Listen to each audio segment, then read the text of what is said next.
I grew up without a lot of representation in this province. I was constantly seeking out, whether it was in media, popular culture, community organizations, no matter what it was, I was constantly reaching out for people like me.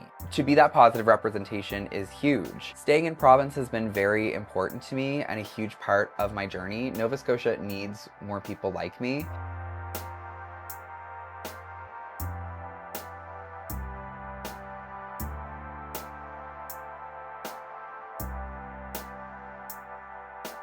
You know, it was after a long career in public service that I'd really seen the tide shifting around to LGBTQ+ inclusion, around the way people feel about queer folks, around the way people feel about trans folks. And as I witnessed that shift in societal level of acceptance, I decided, you know, it was the time for me to step out from behind the scenes and really get in front of things. Not just as a behind the scenes advocate in government and longtime public service, but really step out in a different type of public service as a community advocate, and to not only advocate for myself, but other folks like me, you know?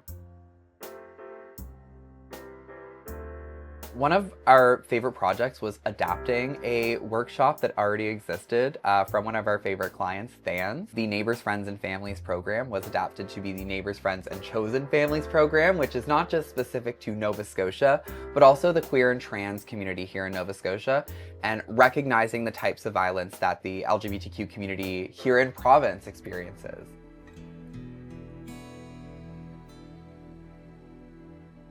Mica has been part of our conferences where we provide training and professional development opportunities for our frontline staff.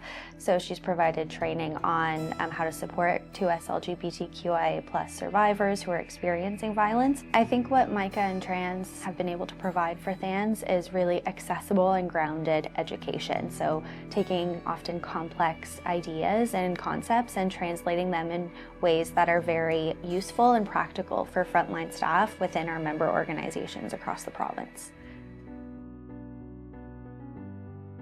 I think one of the biggest things coming into this was not knowing whether we were going to have a base of community support. We have lots of folks that need the advocacy work we're doing, and it's been so meaningful to see just how many have showed up at our door and how those folks have left feeling like they've received something better out of that experience. We are very driven by the first voice experience of the community members who come to us for advocacy. Not every queer and trans person is going to feel the same way about everything, and not everybody's going to want the same language or things used. I really think it's about leading with respect first.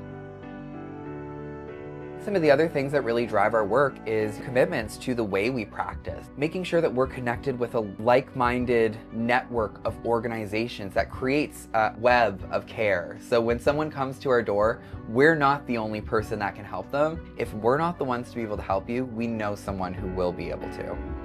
When we're talking about issues, like hot button issues, it can be difficult for it to land with people. And what I find Mica does really well is do that calling in, and like people are really receptive to her in a way that they aren't always when we're talking about issues that affect people in Nova Scotia. So I think she's really talented at being personable and accessible and just like tailoring again that message so that it's well received by folks. Watching the rising climate of anti-LGBTQ hate, and we've seen it hit here at home in Canada.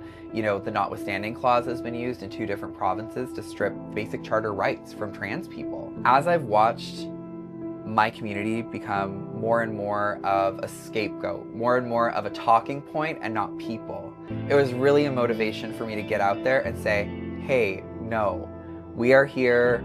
We're ready to be at the table with you. We're ready to share in this conversation with you. I think one of the most important things about the way this organization works and the way we show up is that it's really hard to demonize someone when they're sitting at the table with you.